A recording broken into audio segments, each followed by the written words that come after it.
Diríamos, una de las cosas que vemos en el mapa relacional es un poco la idea de este patrón relacional con nuestra pareja actual, ¿verdad? O estamos en una situación de grandiosidad en que yo soy mejor que tú y yo sé más que tú, o estamos en una relación de sumisión, ¿sí? Entonces que es una situación de vergüenza en el que yo soy menos que, yo me siento menos que, ¿verdad? Estamos hablando de una línea vertical, en que muchas veces unos se sienten superiores a otros y otros se sienten inferiores a otros, o de alguna manera lo que sería la autoestima. Tengo mucha autoestima en la que creo que soy mejor que los demás, o muy poca autoestima en la que pienso que soy peor que los demás o que no tengo la capacidad que los demás tienen. Ahora recuerden, cuando hablamos de narcisismo, estamos hablando de un trastorno de personalidad, pero también estamos hablando de conductas narcisistas, que son actitudes que nosotros tenemos con otras personas.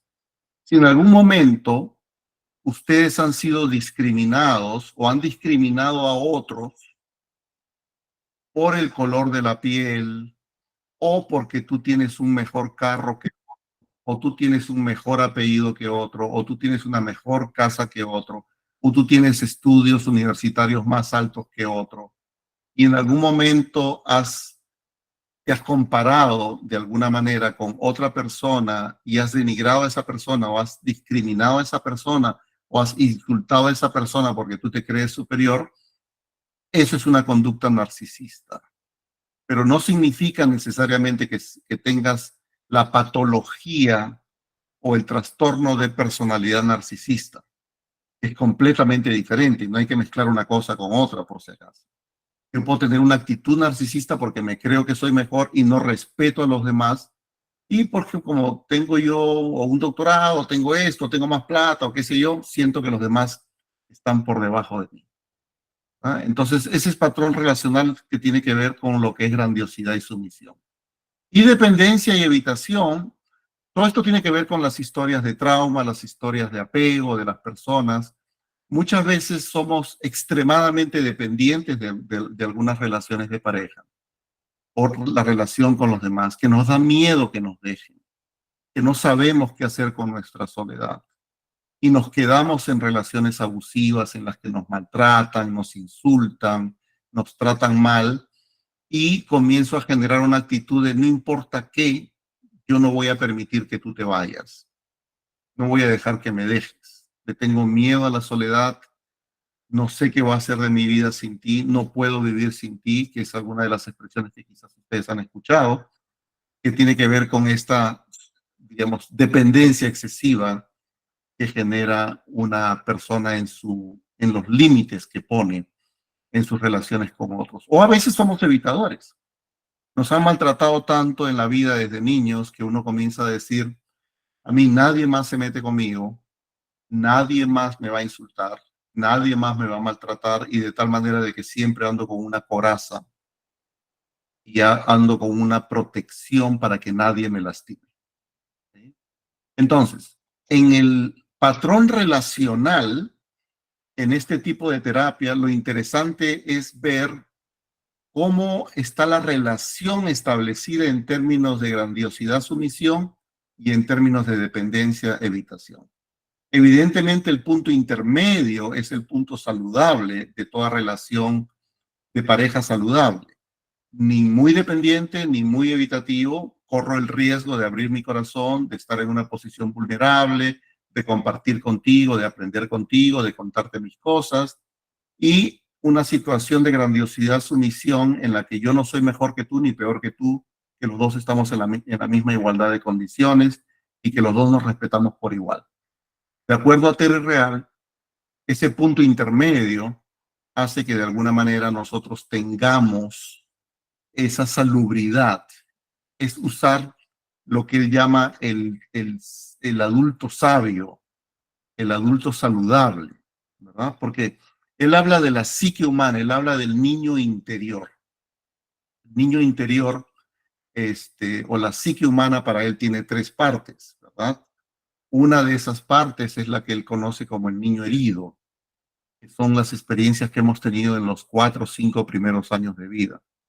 El niño herido, de alguna manera, sobrevive ante las situaciones de maltrato, de abuso, de violencia, y comienza a desarrollar conductas para protegerse, para evitar diríamos, el abuso, comienza a desarrollar, por ejemplo, conductas de esconderse debajo de la cama cuando el papá golpeaba a la mamá, o comienza a confrontar al papá y a insultar al papá y a pelear con el papá y a gritarlo, a insultarlo cuando el papá golpeaba a la mamá. Entonces, ese niño herido que ve cómo el papá golpea a la mamá durante los 4 primeros años de vida, 5 primeros años de vida, hace que el niño desarrolle una conducta que son conductas automáticas que Terry Real conocía como el niño adaptado. Entonces, el niño adaptado, lo interesante del niño adaptado es que no solamente son conductas, porque el niño adaptado se da generalmente entre los 5 o 6 años hasta los 17, 18 años, ¿verdad? Entonces, nosotros en esa etapa comenzamos a desarrollar conductas automáticas para defendernos de otras personas que se comporten o de alguna manera tengan conductas similares a los abusos o a los maltratos o a los abandonos, a las indiferencias que tuve por parte de mis padres o mis cuidadores primarios. Entonces, son conductas de sobrevivencia de alguna manera. Entonces el niño adaptado funciona de esa manera. El niño adaptado hace que tú respondas de manera automática y no es muy consciente de ese proceso, ¿sí?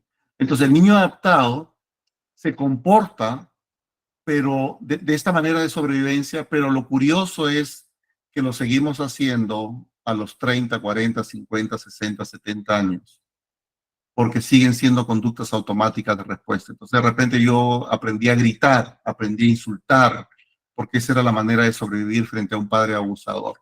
Pero sin embargo, lo sigo haciendo con mi esposa y lo sigo haciendo con mis hijos.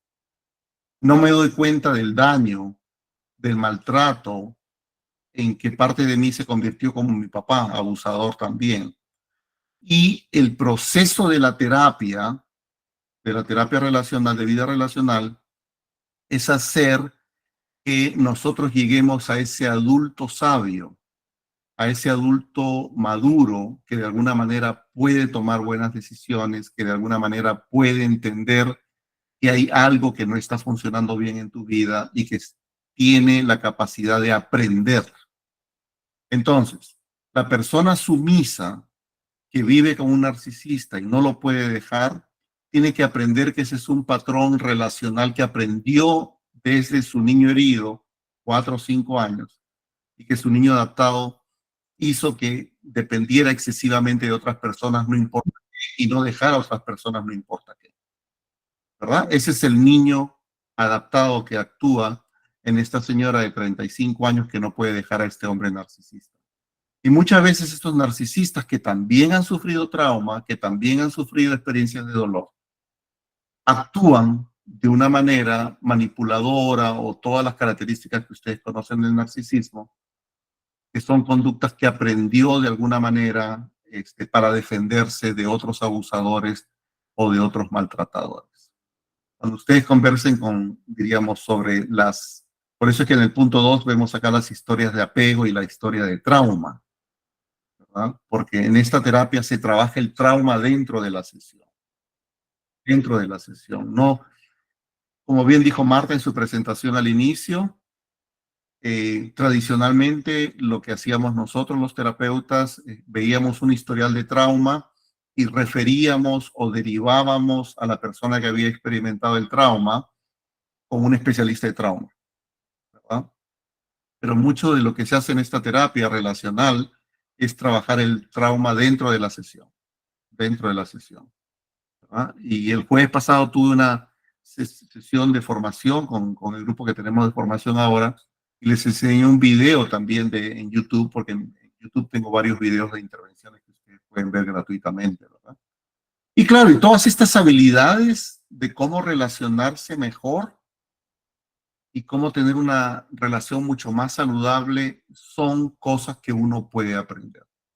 Lo que pasa es que los cambios y la transformación no son automáticas, toman muchísimo tiempo. Incluso puede tardar años muchas veces, ¿verdad?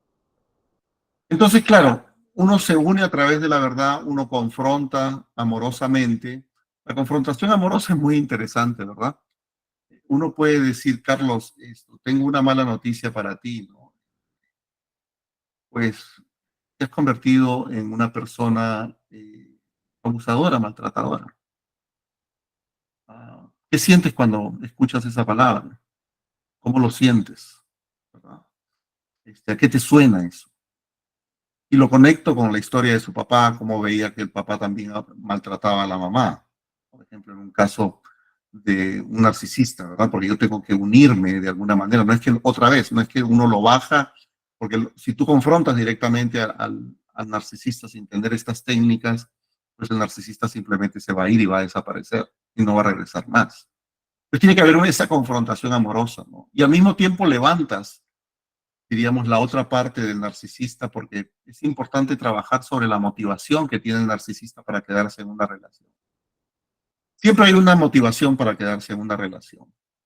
Muchas veces son los hijos, algunas veces puede ser el tema financiero, que tienen cosas en común, algunas veces puede ser tu prestigio, de alguna manera, pues en tu iglesia nadie se divorcia, por ejemplo, entonces tienes que quedarte no importa qué, etcétera, etcétera. Pero siempre hay un motivo. Y yo siempre he pensado en las parejas que tienen hijos, que el motivo más fuerte para que las personas puedan de alguna manera motivarse a cambiar son los hijos. No sé si ustedes recuerdan, pero lo que estuvieron en el último congreso con la TEP conmigo ahí en Lima, yo les decía, diríamos, al grupo que me escuchaba, que yo suelo pedir que este narcisista, por ejemplo, me enseñe en su teléfono, me enseñe una foto de sus hijos y que me la enseñe y que me diga, mire, estos son mis hijos, no sé, Felipe, Alejandro y no sé, estos son mis hijos, ¿no? Um, entonces, una de las cosas que se hace en la terapia, y otra vez estamos hablando de cosas muy generales, evidentemente, pues la idea después sería profundizar todo esto, ¿verdad? ¿Cómo te sientes tú cuando tus hijos te escuchan gritar? Ahora, enséñame una foto de cuando tú eras niño, cuando tú tenías 8 años. Entonces, háblale a este niño de 8 años. O haces un ejercicio de silla vacía, ¿verdad? Cierra los ojos. Carlos, ahora vamos a transportarnos a tú viviendo con tu papá, con tu mamá, tú tienes 7 años. Cuéntame un poquito, trata de describirme lo que ves en tu sala, dónde estás, estás en tu cuarto, qué comienzas a ver, qué comienzas a escuchar, una cosa así. Entonces hay que unirse a las personas y decirle, sí, te volviste abusador, pero eres una persona que tiene un gran sueño, que son tus hijos. Eso me hace ver de que tú eres un padre que se interesa por estos niños.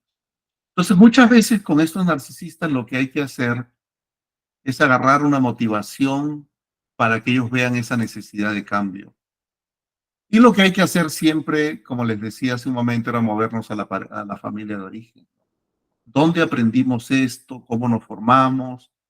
¿Y cómo impactó todo esto en nuestro niño interior, verdad? En este niño herido y este niño adaptado que yo les mencionaba hace algún momento. Y aprendemos. Lo bueno del cerebro es que el cerebro es plástico. ¿Han escuchado hablar de esto que se llama la plasticidad del cerebro? Hay conductas que nosotros no aprendimos a desarrollar, pero con el tiempo podemos aprender a desarrollar. Y esto es lo que yo les decía, que habla de los patrones, digamos, relacionales, ¿verdad? Esto es lo que es grandiosidad, ser mejor que, y en nuestros países hay mucha discriminación, ¿verdad? Yo soy mejor que tú simplemente por tener un color de piel diferente al tuyo, o porque vivo en determinada zona de la ciudad y tú vives en el campo.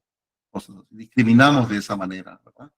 Y los límites tiene que ver mucho con generar una dependencia excesiva o evitador de amor, ¿no? Y todo esto tiene que ver con los tipos de conducta que nosotros desarrollamos en nuestras relaciones, diríamos, de pareja, ¿verdad? Las personas que no ponen límites, ¿verdad? De alguna manera y que son dependientes de otros, pero que se van hacia el lado de arriba de grandiosidad pueden hacer sentir culpable a los demás. Hay un tipo de narcisismo que manipula de tal manera de que hace sentir culpable a los demás, de que siempre es tu responsabilidad, siempre es tu culpa. Es un tipo de narcisismo, este cuadrante de arriba a la izquierda. Y también el cuadrante de arriba de la derecha, ¿verdad? Es despectivo, es pasivo-agresivo. Son conductas típicas narcisistas cuando, digamos, otra vez, podemos desarrollar la patología del trastorno de personalidad, ¿verdad? Entonces, claro, en esta terapia hay que ver quién es el fragante y quién es el latente, ¿verdad? Quién está arriba y quién está abajo. Hay que determinar mucho en todo el proceso de lo que conocemos nosotros como el assessment, como la evaluación de la relación. ¿Verdad? Esto, ¿Y dónde está la energía para el cambio? ¿Verdad? Entonces, por ejemplo, ¿cuál es esa motivación? ¿No? ¿Cuáles son esas consecuencias negativas? ¿Qué tienes que perder si esto no cambia y si las cosas siguen igual? ¿Y qué se puede ganar si las cosas cambiaran? ¿Cómo podría ser la relación de ustedes si fuese una relación diferente? Pues, ¿dónde está esa energía, verdad? Y eso se va logrando a través de toda la alianza terapéutica que muchas veces puede tomar algunas sesiones, ¿verdad? Su energía, no tu energía o tus valores, sino la energía de ellos. No es que tú pienses de que la familia es más importante o los hijos son lo más importante. Todo esto lo vas viendo tú de acuerdo a lo que ellos te van diciendo en las sesiones, ¿verdad? Y tu influencia proviene del interlocutor, pues no de ti. Tú no eres la persona que agarra el bate como la piñata, ¿verdad? Para darle como piñata a la otra persona porque se ha portado mal.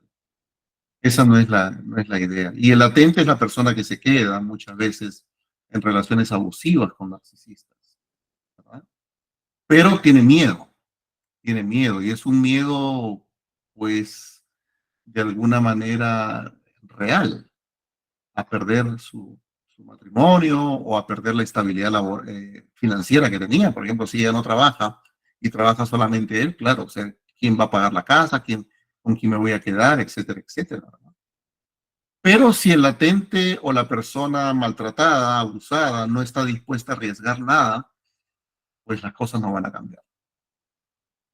Entonces, una de las cosas que yo le decía al grupo es generar la alianza terapéutica con el que está abajo para ver si en realidad va a tener la fuerza de retar al que está arriba. Porque el que está arriba solamente va a poder bajar un poquito las escaleras y estar al nivel del otro si es retado por el latente. Recuerda que no estamos hablando de casos necesariamente de violencia doméstica, porque esto escapa mucho a lo que sería una terapia de pareja. Casos donde hay violencia doméstica, y Gottman decía caracterológica, y lean el libro Cuando los hombres agreguen a las mujeres, de alguna manera no puede haber, de ninguna manera, no puede haber terapia de pareja. La condición para que haya terapia de pareja es que los dos quieran trabajar por la relación. Y eso es lo difícil de trabajar con narcisistas. Pero por eso es importantísimo lo que vas a hacer tú las 3 primeras sesiones.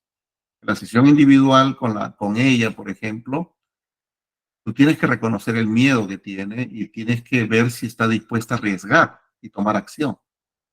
Y amplificar un poco la desgracia y amplificar un poco su sufrimiento, ¿verdad?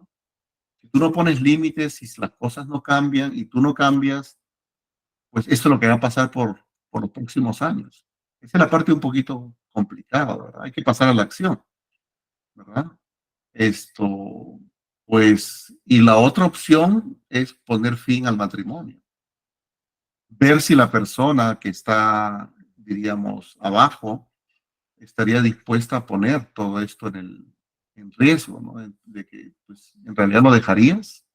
Y eso pasa, por ejemplo, con narcisistas que son abusadores emocionales, extremadamente manipuladores, o incluso para personas que hayan cometido múltiples infidelidades, ¿verdad?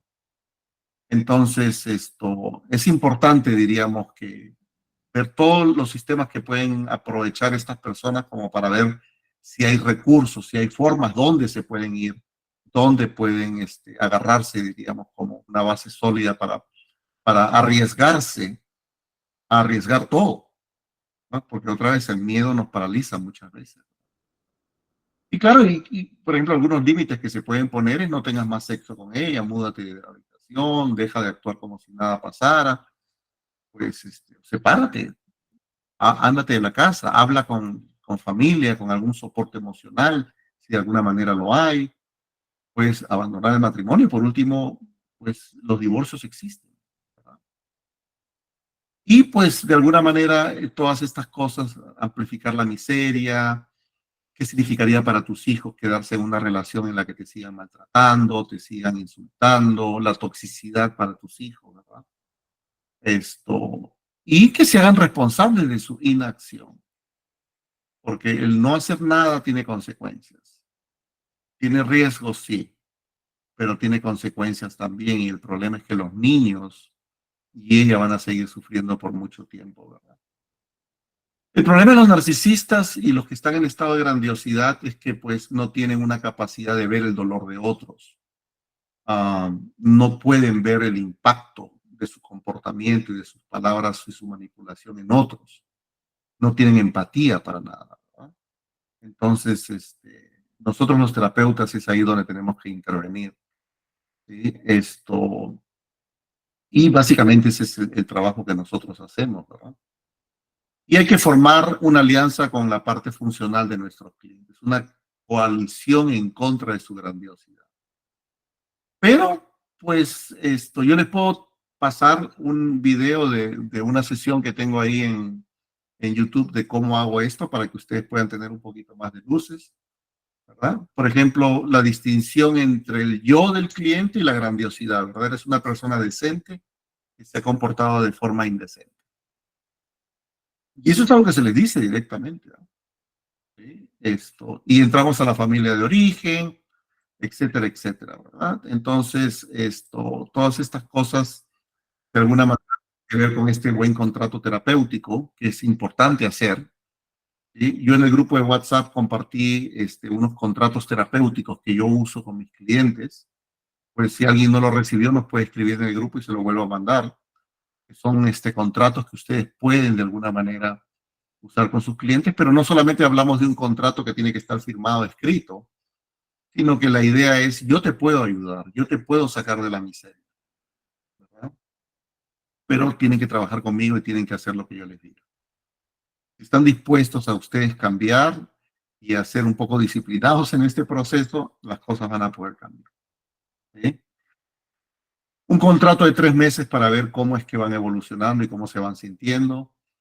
Si evidentemente, si nadie o ninguno hace el trabajo, nada va a mejorar, las cosas van a ser exactamente igual.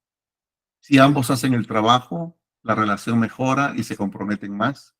Ambos trabajan, la relación mejora y de repente puede ocurrir de que uno quiera irse de todas maneras, porque recuerden que hay una alta correlación entre terapia de pareja y lo que es divorcios. ¿Y por qué hay divorcios?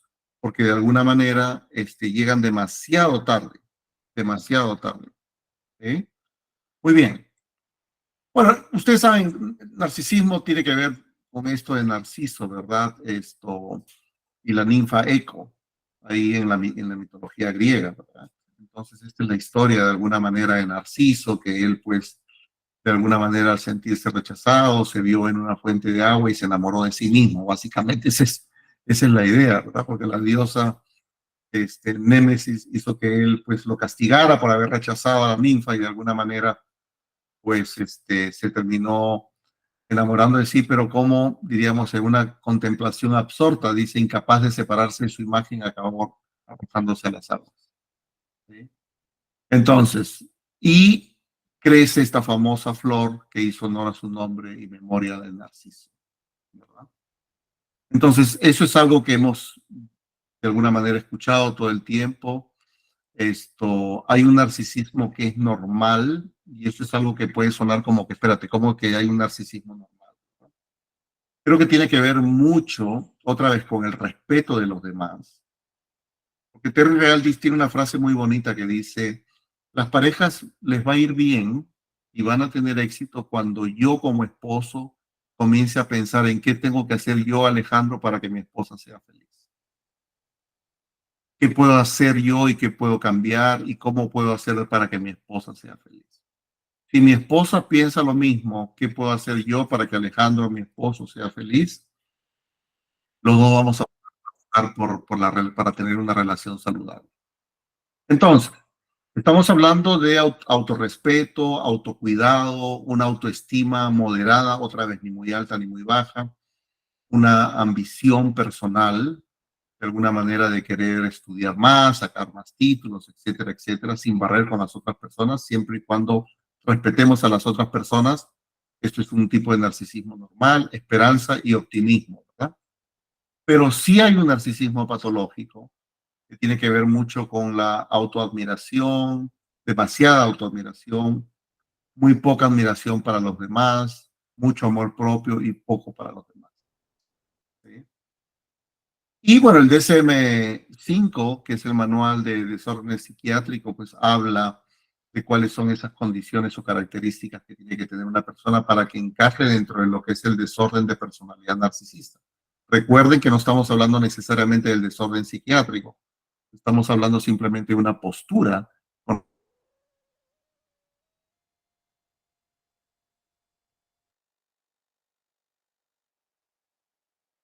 Pero también tengo una posición de ser vulnerable, defensivo, resentido. El narcisista tiene mucho miedo y muestra esa cara pues, de ser muy importante, ser pues, lo mejor que hay y estar en esa situación de ser competitivo, ser presumido. Pero hay una parte de él que se siente vulnerable, se siente defensivo, resentido y por eso es que manipula y hace sentir con facilidad. Recuerden que Kira, una de las cosas que decía que los narcisistas al inicio son personas súper amigables, súper buena onda, súper buenos amantes, súper conectados contigo, ¿no? Pero es la forma que lo van planificando como para decir, ok, ya agarré a mi víctima y esto es lo que voy a hacer. ¿Sí? Entonces, la autoestima saludable tiene que estar en un punto intermedio, ni muy arriba ni muy abajo. ¿Verdad?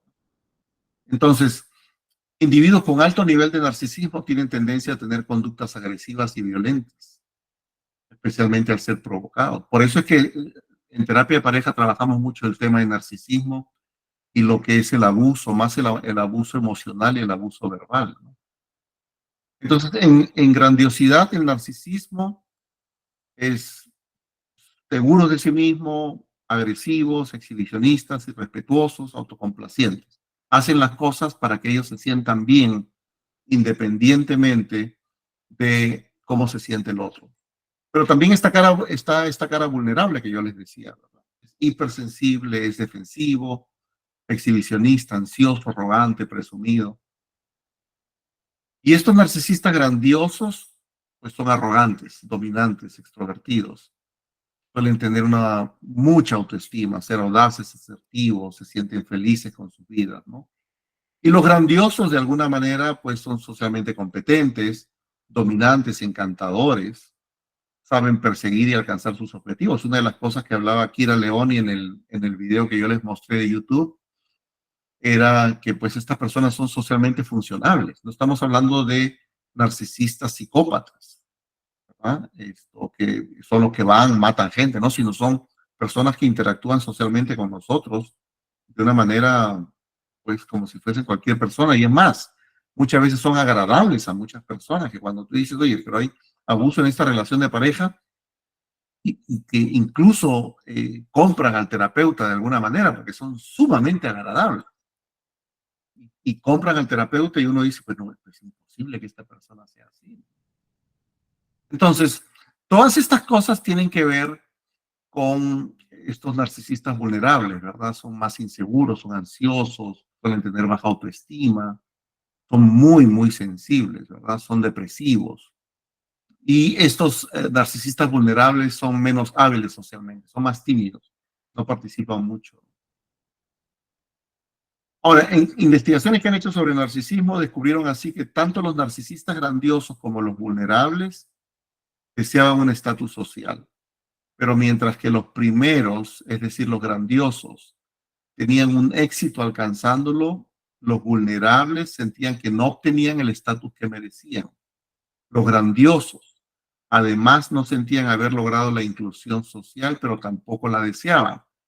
Y en contraste, los vulnerables no sentían haberla logrado, aunque lo deseaban fuertemente. En definitiva, los narcisistas grandiosos sentían haber alcanzado sus objetivos, pero los vulnerables no, básicamente. Ambos desean el respeto y la admiración de los demás. Pero los grandiosos suelen ser las estrellas del escenario interpersonal. Pueden ser el centro de la atención. La parte vulnerable se mantiene más bien al margen, buscan más como con resentimiento, ¿verdad? Y no obtienen el aplauso de los demás como es lo que en realidad lo desean. Pero nos han entrenado bien a los terapeutas y a las personas para tratar al que está abajo, ¿verdad? Y el que está en estado de sentirse menos que, pero los terapeutas no estamos tan bien entrenados para trabajar con los grandiosos o con los narcisistas. Lo que hemos hecho tradicionalmente en casos de narcisismo y los hemos derivado a otros sitios. Ahora, es cierto que muchos narcisistas, otra vez, no van a una terapia, pero si tú aprovechas bien esas 3 sesiones iniciales, por ejemplo, tú le dices, Carlos, sí, me parece interesante lo que me dices, igual me gustaría conversar contigo una sesión y conversar con tu esposa también en una sesión, si eso es posible, ¿verdad? Y ver su motivación para el cambio, ver si en realidad es posible y es trabajable de alguna manera y si en realidad tiene la motivación para trabajar. Porque recuerde que nosotros tenemos un límite, no podemos hacer más de lo que las personas nos puedan pedir, ¿verdad? Pero para tratar el narcisismo y abuso debemos tratar la grandiosidad, definitivamente. Y hay ese narcisismo patológico, que lamentablemente en ese narcisismo patológico no hay un tratamiento que funcione, lamentablemente. No hay una investigación que diga la terapia cognitivo-conductual puede ayudar más, o la terapia de vida relacional puede ayudar más, o la terapia centrada en las emociones puede ayudar más. No hay algo que diga esta terapia puede funcionar con los narcisistas. Y esa es un poco la parte triste, ¿verdad? Que a veces nosotros nos sentimos tan limitados y amarrados en manos de que no podemos hacer nada. ¿Sí?